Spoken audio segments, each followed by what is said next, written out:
Hello, everybody. Welcome back to the show where keeping it real goes right. Welcome back to Real Take Sports Talk. It's me, Johnny G, with your boys, Omer Hello. and Andrew. Hola. All right, boys, let's jump right into it. Let's get started with the first upcoming sport to be returning to our slate, the National Basketball Association. We've seen a few players drop out over recent weeks, including notable Nets DeAndre Jordan, Spencer Dinwiddie, Kyrie Irving, and Kevin Durant. A few of them, including DeAndre Jordan specifically, have tested positive for the coronavirus as well and are staying away for those reasons. Meanwhile, Fred VanVleet has talked about restarting amid racial injustice, talking, quote, "It sucks. It's terrible timing, but that's been 2020 for us. Well, the right thing to do is not play, to take a stand. Morally, yes, that makes sense. But life goes on. We're all young, black guys. None of us want to give any money back. I don't think that we should. I think that money can be used in a number of different ways." Guys, what is your take on all of this? Just coronavirus, racial injustice, how the NBA should be looking at this, what players have been talking about. What do we think? Omer. All right. So I just want to begin by saying, obviously here at Real Take Sports Talk, we've all been truly moved by everything that's gone on in this country in the past few weeks following the death of George Floyd. And I can say personally that I stand with Black Lives Matter and everyone who's fighting against racial injustice in this country. Now, moving on to the NBA. And I actually just want to say that, I think it's imperative that a lot of NBA players keep perspective on one big thing, and that's the platform that they have and the power that that platform gives them. So, I think it's important to, do what you feel is right. If you're an NBA player and you feel that not playing is the best course of action, I understand that, and I'm all for you doing that. It's just personally, I think the better way to send the message is through sports, because we've seen it, whether it be through the 1966 Texas Western college basketball team winning the NCAA title with 5 starting black players, or Jackie Robinson playing all through all the hate and vitriol that he had in every city he went to. We've seen that through this type of perseverance and using the platform you have to make a difference and to take a stand and stand for a symbol. And and I think it's imperative for especially NBA players in a league where you're 74% African American. I think it's imperative, use that platform in interviews, mention the names of people like George Floyd or Tamir Rice or many others who've been the victim of police murder.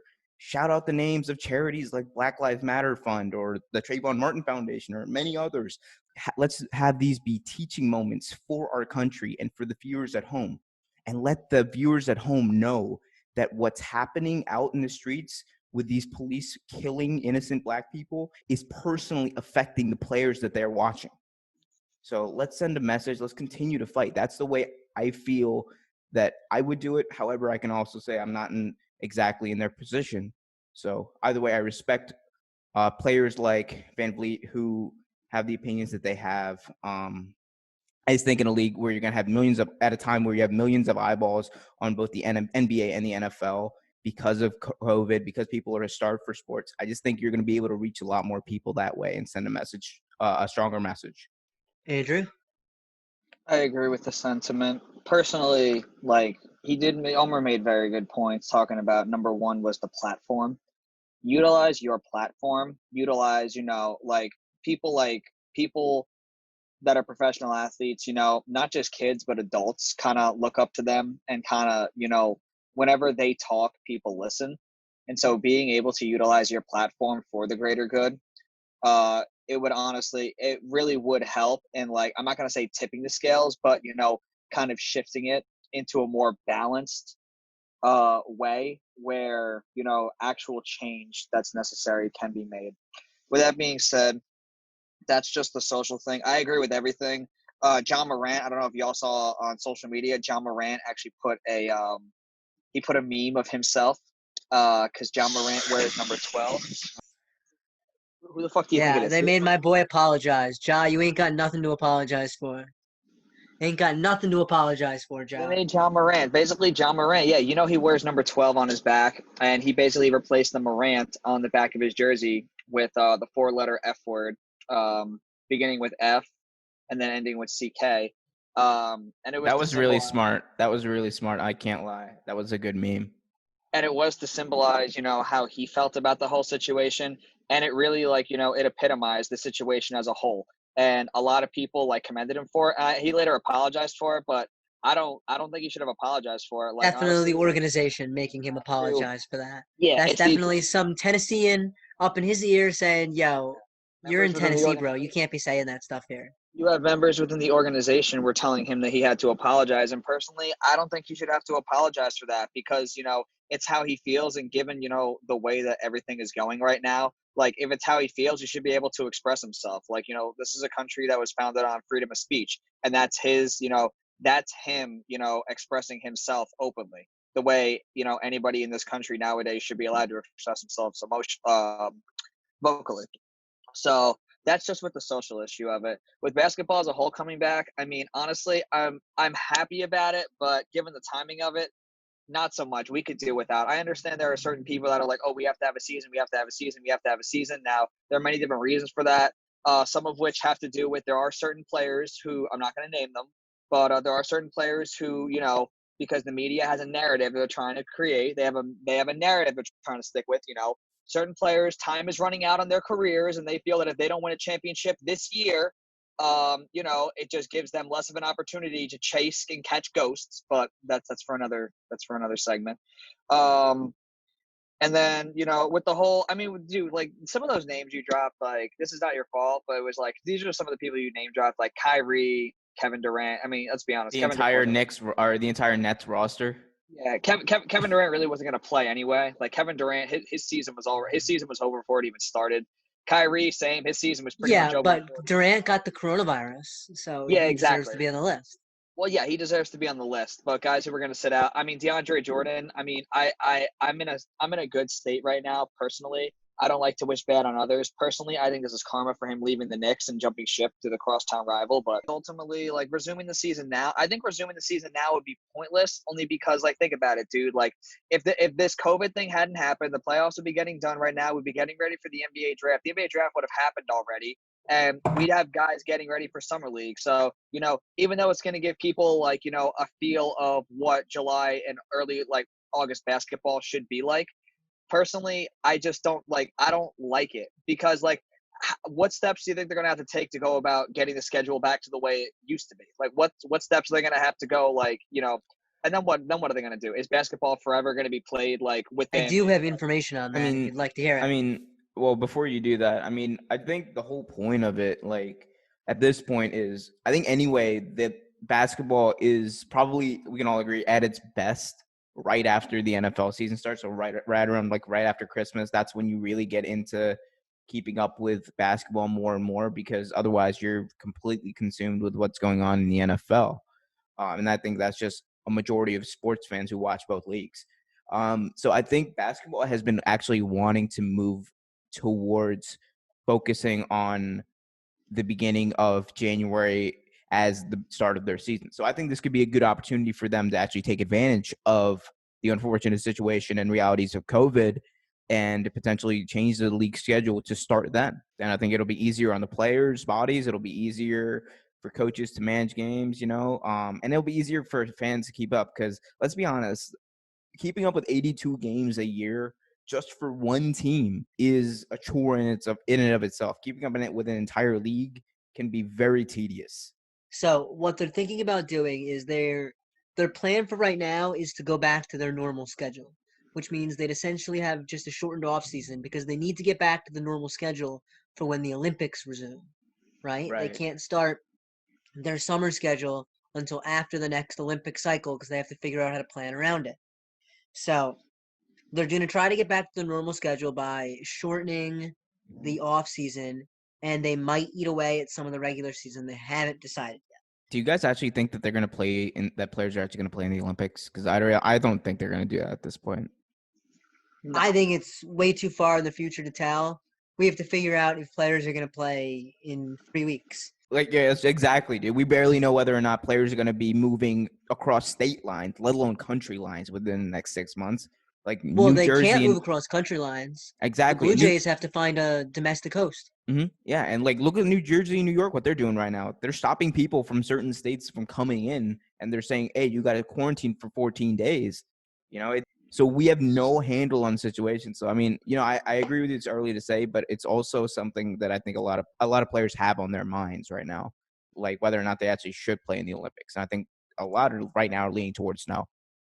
On top of that, with the NBA specifically, they're restarting in Florida, which has become the new coronavirus epicenter in the United States. 9,500 new cases as of yesterday. Yep. All right.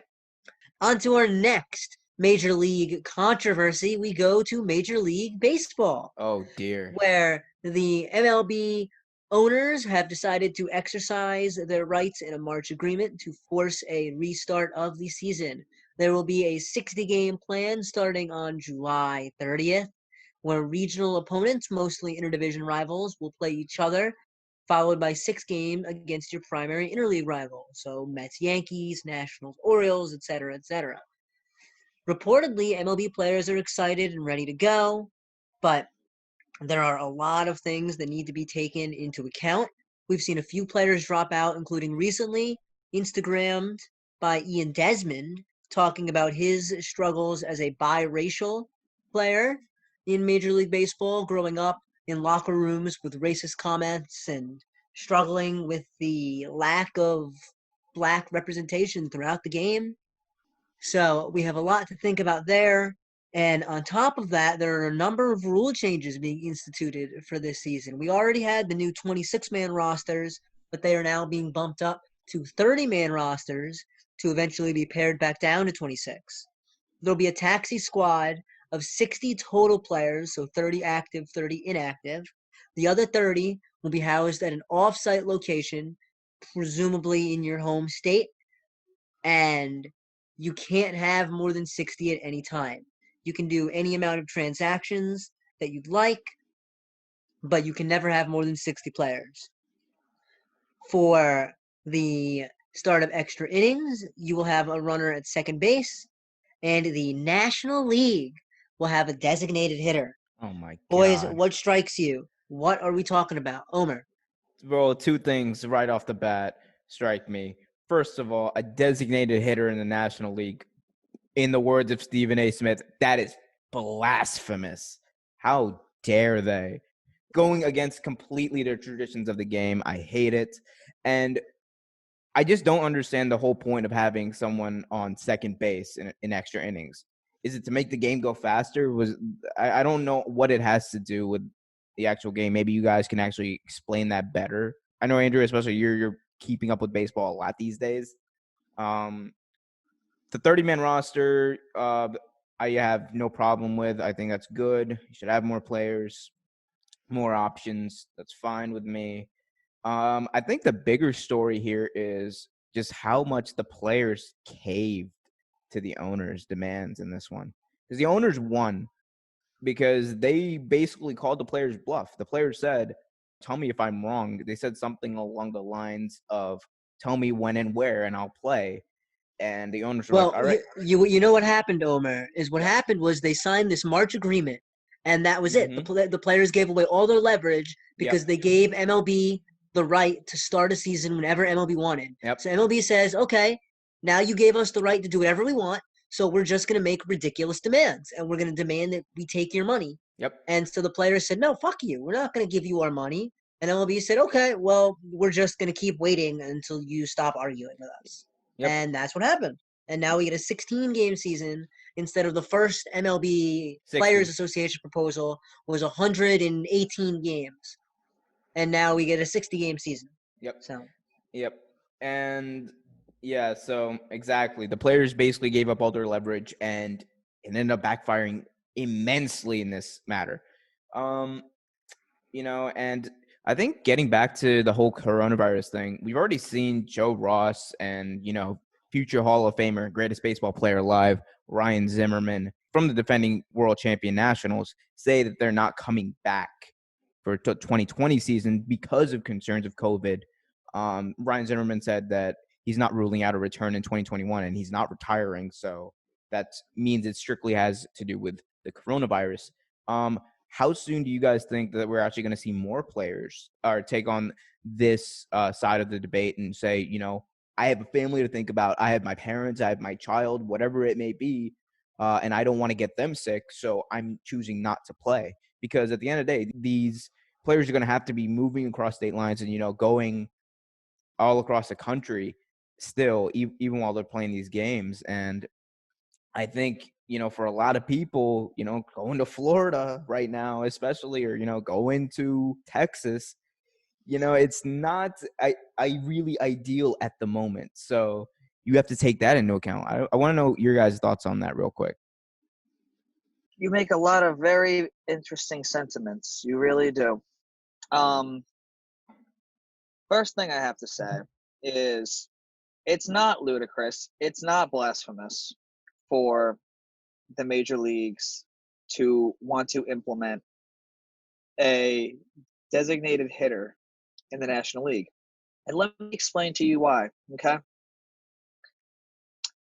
I get very, very, very irritated. Me being the fan of a National League team, I get irritated watching, you know,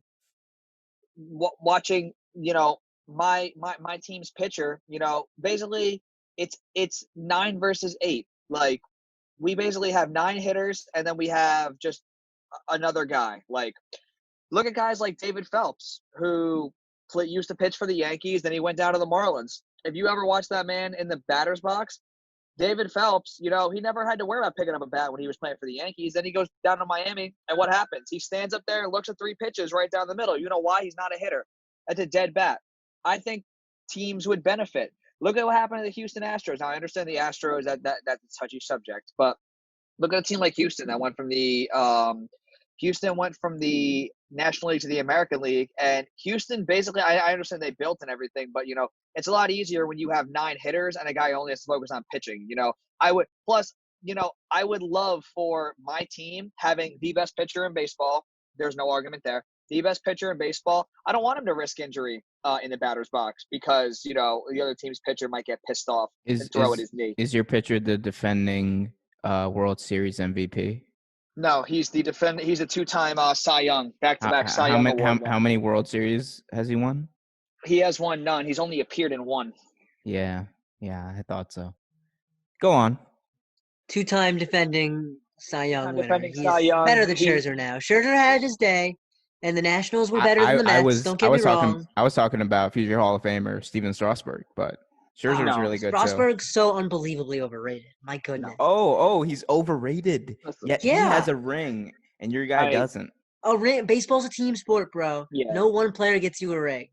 Get his 3.9 ERA out of here. Yeah. Come at me with his fucking 3.9 ERA. I don't want to hear that. Rings don't lie, baby. I would take DeGrom's 1.78 ERA in 2018 over any ring Scherzer's ever won. I would take that over Scherzer's 22 wins because half of DeGrom's losses weren't even on him. DeGrom leaves the game in the 9th inning or leaves the game in the 8th inning with a 2-1 lead and loses 3-2. That's not his fault. It's incompetence of your franchise, to be honest. Yeah, that's not DeGrom's fault. It's not our fault. The most talented pitcher in baseball. No one's debating the incompetence of the Mets. No one will ever debate that with you. I think that's one thing we can all truly agree on.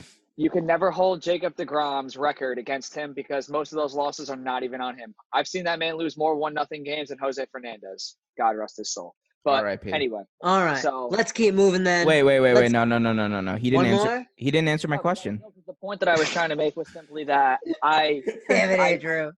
No, we went off on this tangent. I do not disagree at all. Like I agree 100. I actually agree with the DH rule in the National League just because, you know, I mean, I might have a clear bias being like the fan of a National League team, but it was like, you know, as I told you, I don't want my pitchers to risk injury in the batter's box. And also, you know, we have a guy coming off of injury by the name of Yoenis Cespedes, who we are paying, $30 million a year. You know, if he's not able to set foot on the field, I want to know that we're at least going to, you know, potentially get 30 home runs out of him, you know, and he's not risking injury either. That's all I'm saying. So wait, what about the runner on second base? Because I actually wanted clarification on that. That's BS. It makes no sense, right? I'm sorry. Okay. What? I'm sorry. That's BS. Like that's what. So what? So now ninth inning starts. They get a runner on second base. Let's say they got a dead bat in the lineup, bunts him over to third. Now a sac fly. Now a sac fly scores a run. Like no, It's screw so that. I'm stupid. not. No. That's the dumbest thing ever. Like that's the only thing I'll agree. That's like you strike out with the bases loaded, and then the next inning you start next inning with bases loaded. No. Screw that. That's the dumbest rule I've ever heard. No, but the DH, yeah, I would like because it would level the playing field because there clearly is a difference playing in the National League and the American League. You know, pitchers in the National League have it a lot more difficult than pitchers in the American League. People would argue, well, the pitchers in the American League have to pitch to 9 hitters as opposed to the pitchers in the National League have to pitch to only 8 hitters and a pitcher. And then my argument to that is simply, yes, that is true. However, you also have a greater risk of injury playing in the National League as a pitcher because you're on the field more often than you would be in the American League. That's my argument for that. And what about COVID concerns? People dropping. I don't blame them for being concerned. I mean, I'm going to be honest with you. I know you name drop Ryan Zimmerman. Ryan Zimmerman's a great player. He's been the face of the Nationals organization. Ryan Zimmerman is not exactly. For everyone at home, I want it to be known. Ryan Zimmerman is the reason I love baseball. Before Ryan Zimmerman, I hated baseball. But let's be honest. Ryan Zimmerman is not 21 anymore. Ryan Zimmerman's getting a little up there in age. His body might not be able to handle COVID. So I don't blame him for dropping out. Personally, I mean, if they didn't have a season, I wouldn't be too upset. Like, even when the news broke they were going to have a season, like I wasn't like, I didn't jump out of my seat and like celebrate, do a lap around the block. Wait, weren't you no, weren't you on this podcast literally maybe I think it was 3 weeks ago saying I need baseball. I gotta have it. I can't live without it. Mm-hmm. Yeah, so you're telling me you're nonchalant, like, I don't even want to watch baseball. It's not that I don't want to watch baseball, but back then it was. I mean, I'm gonna be honest with you. I did not have when you've been cooped up in your house for as much as I have, and you weren't able to leave the house. You go insane. I was going insane, and now that I'm more level-headed, I'm in a different state of mind. I actually I'm able to cope. Plus, I think I've gotten used to the fact that there might not be sports this year. So I think found Nirvana over there, Andrew. I did. I am at peace with myself, which is weird because it feels weird being at peace after being on edge for so long. It really does.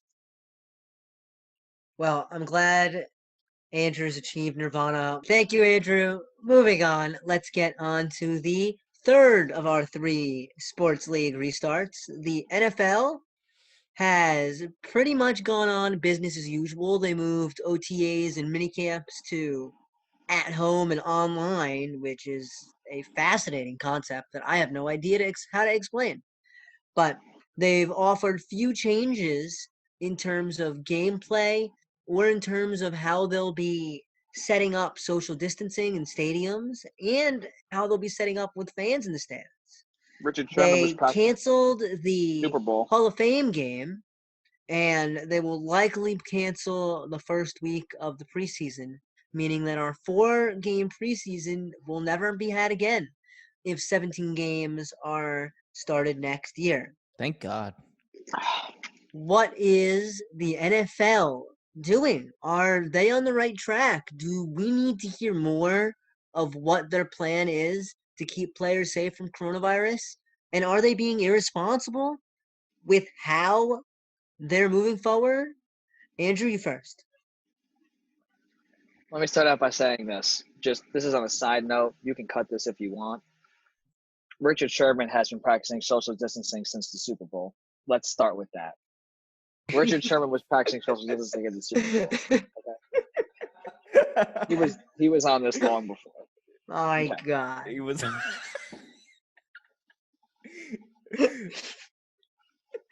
That being said. All right. Yeah, man. Cut the preseason, man. Like, preseason, screw the preseason. I don't want the preseason. You know what the preseason is? The preseason gives teams a chance to realize they messed up by drafting certain players. One player in particular, I'm not going to name him. He did go to Clemson. He was a safety, drafted by the Raiders in the 4th round. It would give them a chance to realize they messed up by giving that man a chance and then cutting him. Now, they have to wait for the season to start. They could lose 2 games and they realize, oh shoot, this guy doesn't belong in the NFL. And it basically, teams are going to be more responsible for their actions. Teams are going to be held more accountable. Now, part of the reason also why I'm happy, nobody watches the preseason, man. Nobody cares about the preseason.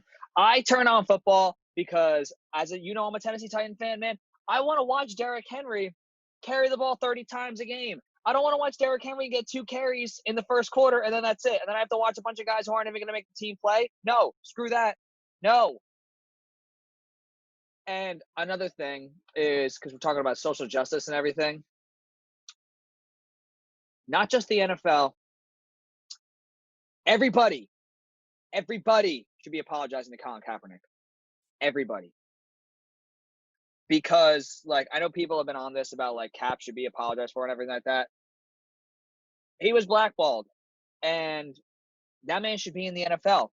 And I'm not campaigning for the Titans to sign him as the backup since we whiffed on Cam.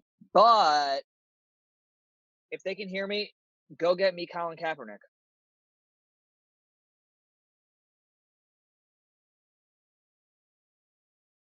Okay, Omer. I'm sorry, I was distracted for a second, but I agree with you. The Titans are a prime landing spot for Colin Kaepernick. It's really sad that they had already given that massive contract to Ryan Tannehill, though, which I will never let you forget about. It will be even sadder if we give Kaepernick a chance and Kaepernick outplays him. So with the NFL, I think it's important to note that the NFL has been extremely quiet, a lot more quiet than the other leagues. And part of that has to do with the fact that their season hasn't started. The draft went on without a hit. They were able to formulate a plan for online mini camps and OTAs. And that's all fine and good, because it's good for the younger players to learn the playbook, and it's good for, new players as well. One thing that I do want to point out, and it's something that John Harbaugh, who in the past has been known to butt heads with the NFL about rule changes and whatnot, is the social distancing guidelines that the NFL has placed in the locker rooms and at practice facilities. So as we know, practice facilities are going to be used instead of, the training camps that they usually are at, whether they're at, colleges or whatever. The problem that I have is similar to the one John Harbaugh has, and it's that the NFL is basically saying, okay, so in the weight room, in the meeting rooms, and everywhere else in the facility, you have to stay 6 feet apart. You can't be next to each other. You can't do any of that. You can't be close to other people, wearing masks and whatnot. But you're telling me on the practice field, where you're probably going to be closer than ever to anyone, and you're going to be talking, and there's going to be sweat and fluids and maybe some spit flying around. You never know. But you're telling me that you're going to have the social distancing inside the facility, but during practice, when people are as close as ever, you are going to let them go and have no social distancing, wear no masks, going to have no cautions whatsoever. It's just hypocritical, and it doesn't make sense, because at that point, you might as well just let the players in the facility do whatever they want, because they're going to be in close quarters anyway. And part of that, they might have to end up doing a plan where they have to play the entire season in one or two locations. And that's one thing that I really, really hope that they consider, because while I do think that, it's good that football is coming back for sports fans and whatnot, I do think that the NFL is really, really underestimating the effects of COVID and what their role in this is going to do to this virus, because you have tens of thousands of people packing NFL stadiums on a weekly basis. You have teams of over 100 staff and players moving as well, and that's not even counting all of the training staff, all of the announcers from the different TV networks, cameramen and whatnot, and everything else that goes into an NFL game. You have all of that moving from state to state across state lines, and you have a situation where you have states like Florida, like Texas. I'm sorry for the people who live in those states, but your governors are not doing a good job. You have those places that are mostly affected where we're seeing skyrocketing coronavirus cases, and we're seeing them peak at record highs right now. And this is only in June. Do we really think that a second wave is not going to happen? And does the NFL really believe that they can just go on with business as usual without having anything wrong happen? I just think it's asinine that they haven't thought out some sort of backup plan by now. And it's really, really, I think, going to hurt the players. It's going to hurt the coaches, a lot of whom are older and more susceptible to this disease. And it's going to end up hurting fans who attend these games. And I don't want to try to sound like, someone who's trying to cause panic or whatever. I'm just trying to think responsibly. And I think the NFL has a role in this virus and in this country and in the world to be a role model and find a way to have their football, but also do it in a safe manner. Absolutely right.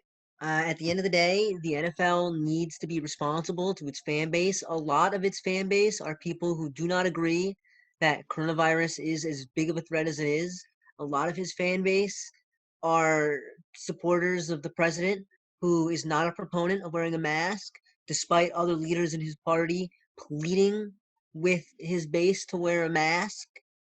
They are a critical voice in the battle to stop the spread of coronavirus, and for them to just blatantly ignore their role in corporate social responsibility is astounding.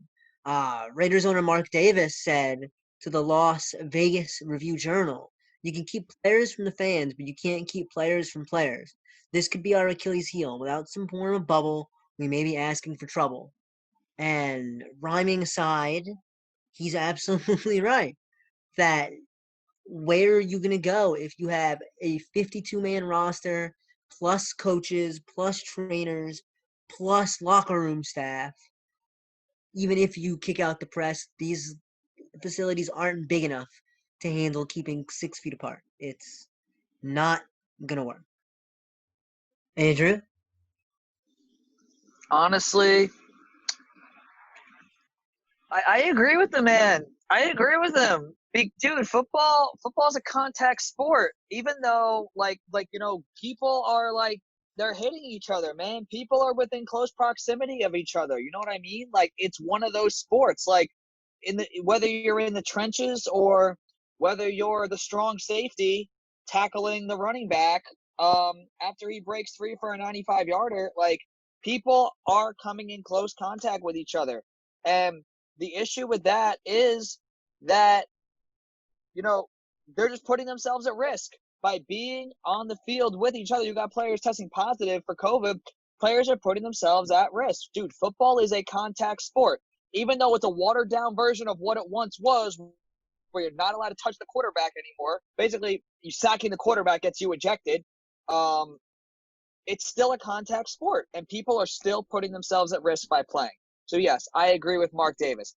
That, on one hand, ultimately could be the problem for football, is that he's right. You can keep the fans away from the players because you can keep the fans away from the stadium. What you can't do, though, is keep the players away from each other.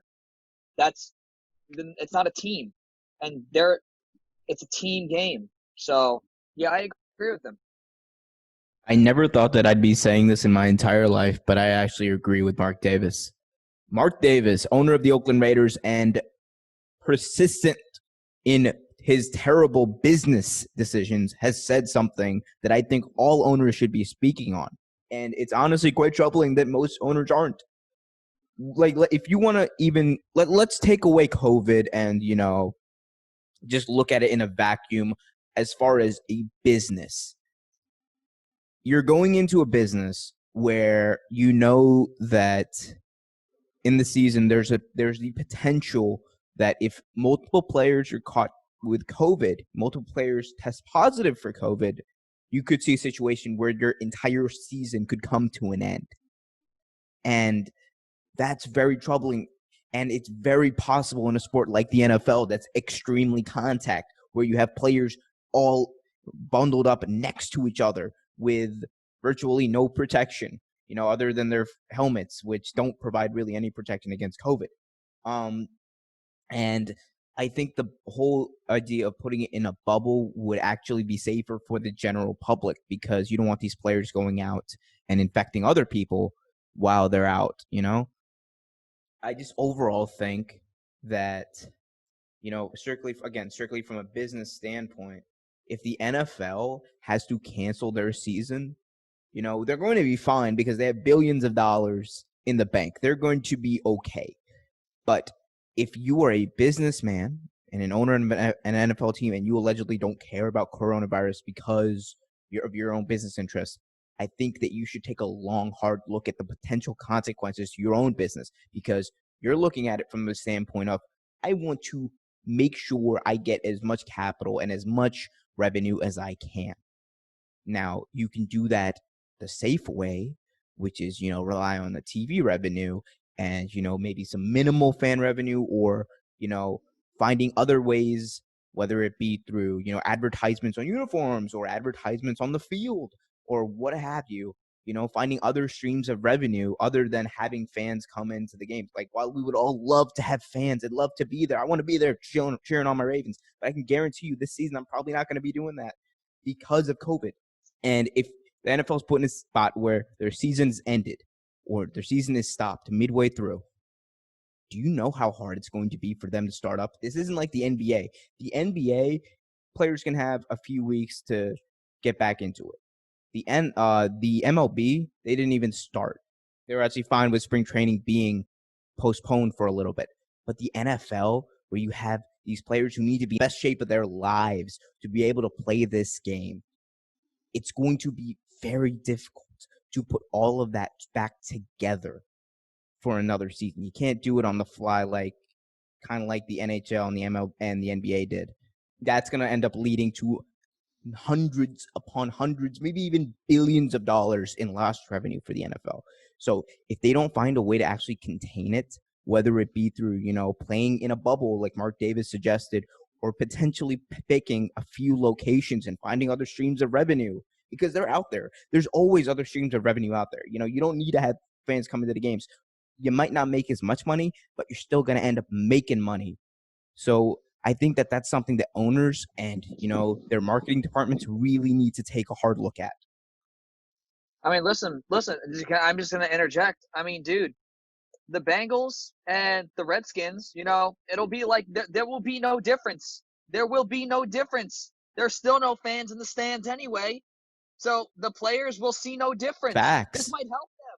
This might help the team on the field, because they're already used to playing with no fans. Could you imagine like Adidas or whatever giving the Bengals an endorsement?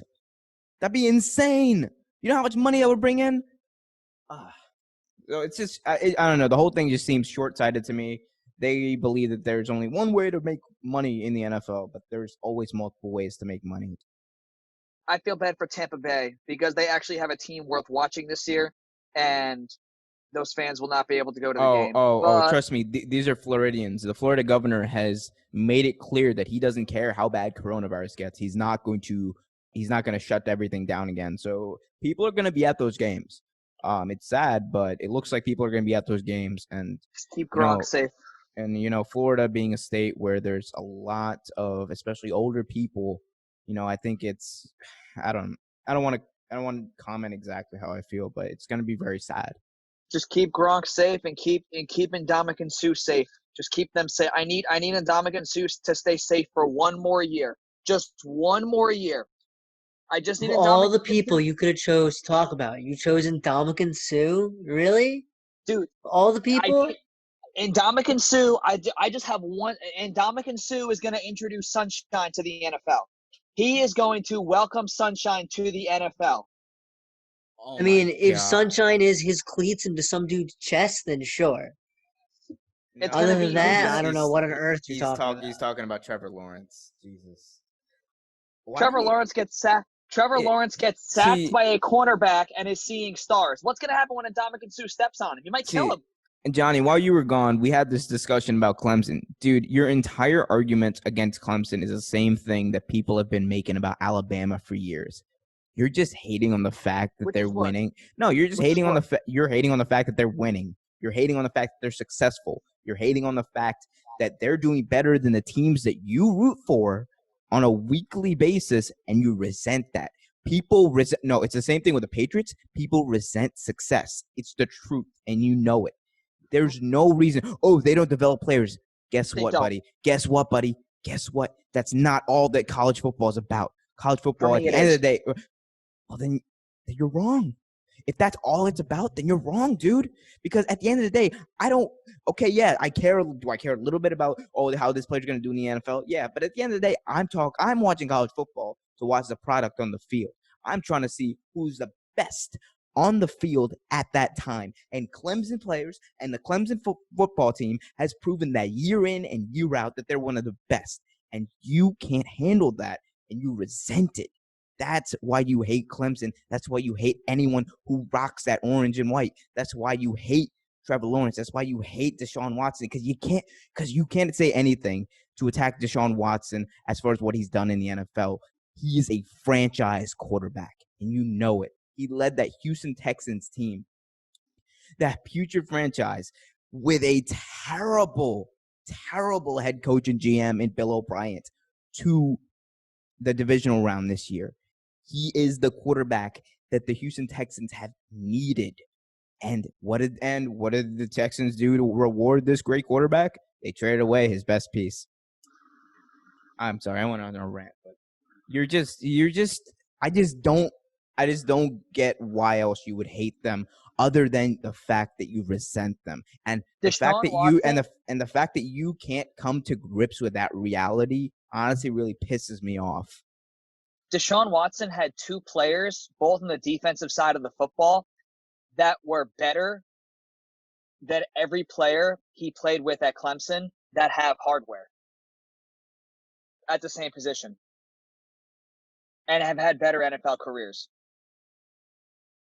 What? That's my argument. Yes, that's my argument. I don't even understand what that argument is. If you're spending 4 to 5 years in college, developing under Dabo Swinney and playing with Brett Venables, arguably the best defensive coordinator with that player development staff, and then Deshaun Watson gets to the NFL, and every guy that was on his college football team is nowhere near the talent level of a J.J. Watt or a T.J. Watt or a Nick Bosa. Every player that he played with, Dexter Lawrence, Christian Wilkins, Cleveland Farrell, they get to the NFL. So that gives you no. So that gives you the right to shit on Deshaun Watson.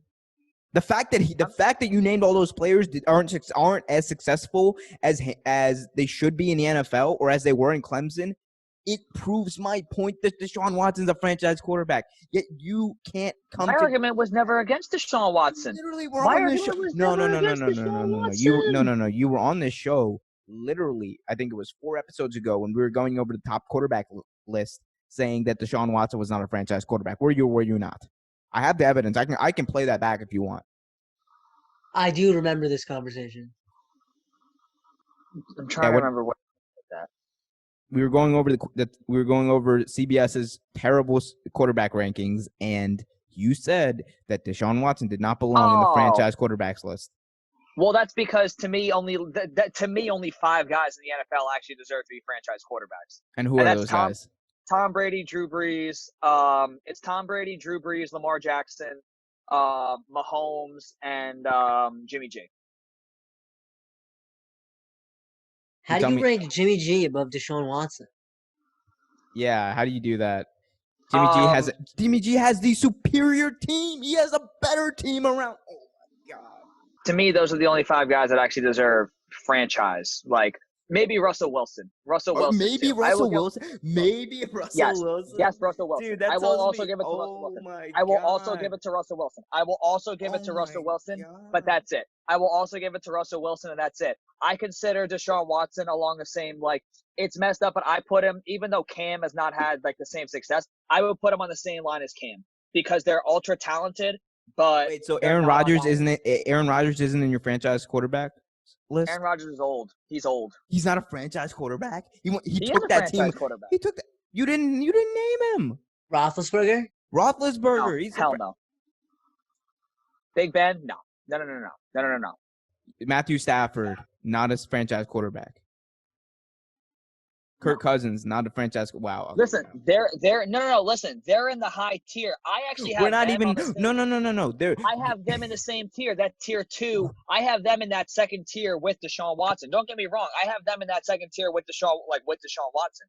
But for me personally, dude, you can't sit up here and tell me. Look at what the fuck Russell Wilson did. Look at what Russell Wilson did this past season with literally nothing. With he had less on his. Look at team. what Aaron Rodgers did with literally nothing. Right. Yet you left him off your original list. There's only 5 guys that deserve to be franchise quarterback. Fuck out of here. In my mind, yes. In my mind, yes. But no, my argument was not with Deshaun Watson, dude. My argument with Clemson has always been that, because I will give it to Deshaun Watson. Deshaun Watson, for me, he has exceeded expectations as being probably the only Clemson quarterback ever to have success in the NFL. For me, he has already succeeded expectations. He's a good player. I will give him that. Would I take him over Mahomes? Hell no. Would I take him over Lamar Jackson? Hell no. That's all I'm saying. But when it comes to the Clemson program as a whole, I know what you're saying. Dude, AJ Terrell, I want you to think of this. I want you to think about this, because this is when I talk about player development. Even though I'm only giving you one, I can name a bunch of them. AJ Terrell, for example. Look at what happened. AJ Terrell was a 5-star recruit coming out of high school. AJ Terrell was one of the top cornerbacks in the entire country. Went to Clemson. What happened? Not just in the national championship game. Go back and watch the semifinal. Chris Olave tore his ass up. Benjamin Victor tore his ass up. All those Ohio State receivers, 2 of them who went undrafted, tore his ass up. This was a 5-star recruit with no injury history. Put him in the Clemson system, and what did Clemson do? Absolutely nothing for him. I think he got worse. That's all I'm getting at. The Falcons took him 17th overall based off of the fact that he was ultra talented out of high school, and they think they could fix whatever Clemson did to him that made him worse. That's the only reason why, because they took him based off of potential. That's it. But that's what I mean by Clemson does not develop players. Is you take a guy like that, no reason why that guy should not have gotten torn up the way he did in the national championship and the national semifinal, being the number one CB. No reason.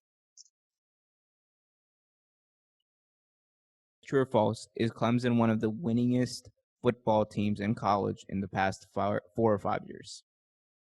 Sure. Can I stretch it to a decade?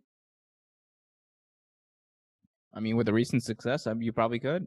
Let me stretch it to a decade. And now let me line them up next to Alabama. Let me line them up next to LSU. Let me line them up next to Ohio State. You really want to go to LSU? You really want to go to LSU about 6 years ago? Let me line them. Yeah, they lost the game. They lost the game to Troy. Okay. They still won 9 games that year. And what was it? There's a reason Les Miles got fired, by the way. Yeah. Ohio State. If I put them up in the last decade, last 15 years, Alabama, Clemson's only been good recently. And recently, they've started to have big, within the last 5 years, they started to have big time. I mean, they were good when they had Taj Boyd. I don't know what you're talking about. No, they were. Yeah, they've been good since 2014. It's 2020 Go watch the now. beatdown. Go watch the beatdown Jameis Winston put on them. Go watch the beatdown Jameis Winston put on that team. With a bunch of guys who are now no names in the NFL. We're now no names, but in college they were somebody. Your inability to look at college football for what it just baffles me at all times. You look at it completely as a feeder system. You don't even think of it as its own thing. It's not just a feeder system. Most of the players who play in college don't end up going to the NFL. That's a fact. Right. That's 100%. That's 100%. Right. So it's not just about the NFL for these players. It's not just about the NFL for the game. It's about watching the game.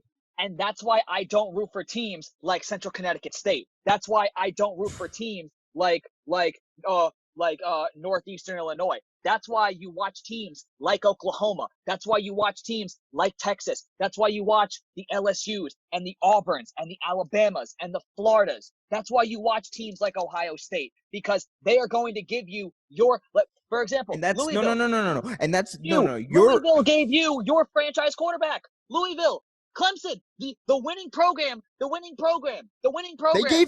the Texans their franchise quarterback. Your franchise quarterback is better. Look. The same logic that you're using is the same logic that the BCS used. The same logic that the college football players, whoever the college football playoff ranking, whoever's deciding all of that, they use to decide their rankings. It's bull. They don't look at it for what it is. When you're deciding that kind of stuff, you need to look at it in a vacuum. That's why you had schools like Boise State snubbed from multiple BCS national championships. That's why you had, I believe it was University of Central Florida, snubbed after going 2 seasons undefeated from even the playoff. Like, are you kidding me? And then what happened when they played LSU? They could have gone. They should have been able to go to the playoffs and at least had the chance to prove that they could hang there. You can say that, oh, they lost at LSU after the fact, but let's be honest. If you're a player at UCF, you were just snubbed from a spot that you know you rightfully deserved. I don't even blame the players for potentially just not even giving a shit about that game. So okay. No, because you're telling me a team that went 2 years undefeated shouldn't have had the chance to even be number 4. All right.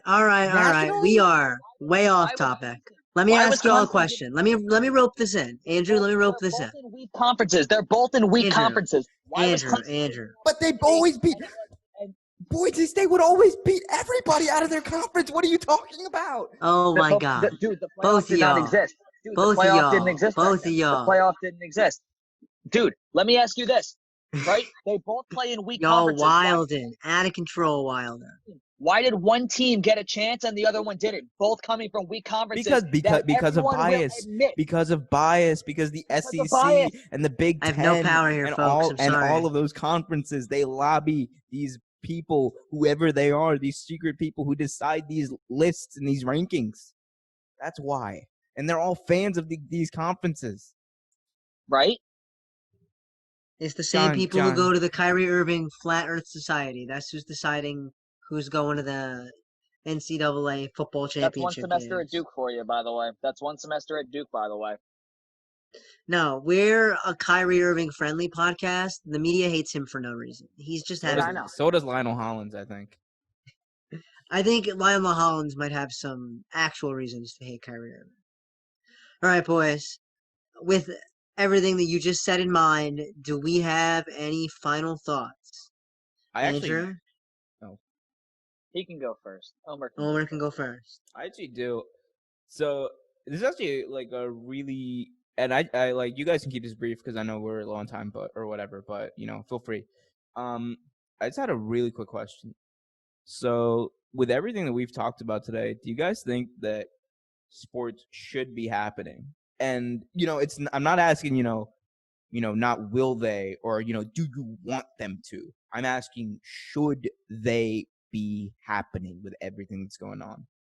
Johnny, I really want to hear your thoughts about this because I feel like you have some very, very hot takes about this.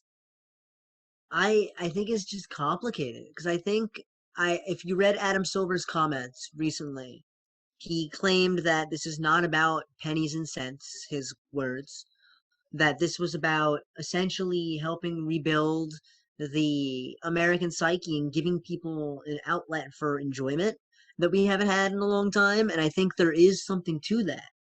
But at the same time, it's just hard to reconcile with the power structures at play demanding players to come back. It's not like players had a choice. They're going to put on a brave face and they're going to go play. But it's not like players had a choice. If they had decided to strike, they weren't going to get paid. The NBA would have declared force majeure. Major League Baseball would have gone on a labor strike. It's not like at the end of the day, these players have the ability to say, no, we don't want to play. So they have to play. And that's the real shame, is they don't get the right to choose in their own security. And I get that a lot of people in this pandemic have kind of succumbed to that, and that's a big issue. But it's just hard to reconcile forcing these men to go out and be gladiators for our entertainment amid a pandemic. And women too. The WNBA is going to be coming back too. And women too. And I think that as Americans and as global citizens, because the NBA is a global game, and Major League Baseball is a global game. I think that we should all keep that in mind as teams and leagues and sports come back. And we should just remember, that these people are making some major sacrifices for us to give us an opportunity to enjoy something so they can make a statement to help society, but to help us, right? That's why the league's going to paint Black Lives Matter on the court, and that's why they're going to allow players to use their uniforms to make social justice statements, and that's why players are speaking out, because they're doing this not for them, but for us. They're doing it for the betterment of society, for the improvement of American society, to help us, and we have to keep that in mind. It's never, ever, ever just been about sports, and now more than ever, we need to remember that. Big facts, big facts. Andrew? Honestly, I know I said in the same episode that I don't agree with sports. Like, me personally, I don't think we should be having it, but like, we live in a utilitarianistic society where everyone, the greater good has to be stressed. And for the greater good, like Johnny said, for the American psyche and just the psyche of everybody. Like, dude, that soccer game today, if you would have peeped Twitter just because, like, soccer came back today, like, dude, you would have seen, like, Twitter was blowing up just because people were finally like, dude, people were able to watch Messi score. You know what I'm talking about? Like, people were able to watch Messi play. Like, it just like brought like a sense of comfort back to people knowing that, like, the world is going back to the way they were used to it. And I just think that, and those are just soccer fans. See, not everyone's a soccer fan. Like me, I just so happen to, like, I work and that's all my boss ever has on. And like, me being Colombian, like, I get into it, but you have other people that are not as big into it. So, that's why, like, they want baseball to come back. They need basketball to come back. You have the people where it was like, fall is not fall without football. So even though I don't agree with it coming back just because of like the health reasons and all this stuff, they have to have it just because, like, they have to. It's like, I don't like to make this analogy, but it's like after 9/11, after 9/11, when, like, everyone was grieving and like the world was basically on hold, in New York especially, Rudy Giuliani, who was I think he was a governor of New York at the time, or he was the mayor of New York. He was the mayor of New York City. Mayor of New York was basically just like, all right, like, that's enough. Like, he basically put his foot down. He was like, everything kind of has to slowly begin to go back to normal for, people to, get back into it. And it was just for the American psyche. And slowly things started to go back to normal. And it did help the American psyche. Like, yes, people were obviously still hurt over it, but, for the greater good of everybody. That's why I think sports, even though I don't agree with it coming back, for just the greater good of the American psyche, it has to come back. Yeah, absolutely right. All right. Well, guys, thanks for tuning in today. Keep the conversation going on Facebook and Twitter at Real Take Sports. Until next time, keep it real, America. We out. And if you have any way to fix Rutgers football, let us know. If you have any ideas, let us know. If you have any ideas to fix Rutgers football, let Andrew know. Johnny and I don't really care. I'm not a fan. I don't give a shit. I'm not a fan, but my parents and my tax dollars go towards that, so hell yeah. Tell me how to fix that. All right. Peace out, guys.